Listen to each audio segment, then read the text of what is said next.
I've been a single mom for 13 years, and I've always kind of struggled with our day-to-day life, just being able to pay the bills, being able to keep jobs, being able to just keep the stability going.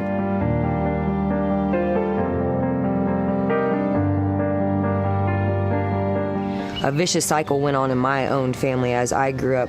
I depended on a lot of unhealthy people and didn't recognize how unhealthy they were because that's all I was used to.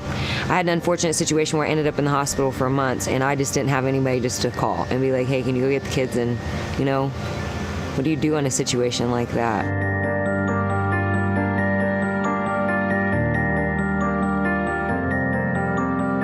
I think if I had to go on one more day the way that we had for 13 years, I would have to just throw my hands up and give up on my kids, which is just not something I wanted to do.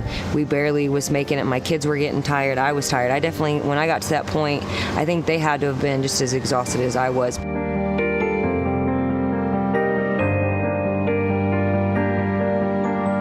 Em and I didn't even barely know each other at the time, but for whatever reason, God just kept on putting her name in my head. And I just remember telling myself, either I got to make this call now or things tomorrow are not going to be very pretty. I called her and I basically just said, I'm aware of the fact that, you go to church, that you're very involved in your community, and I need help.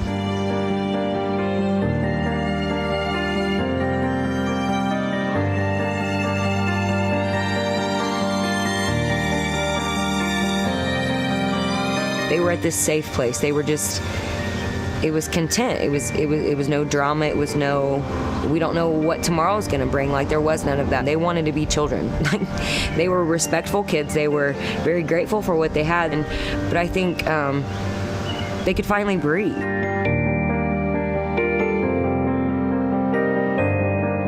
We were focused 100% on the children, and that's what was important, because God put that in our hearts to know that if, God forbid, anything bad was to happen tomorrow and I didn't know who to turn to, I have that now.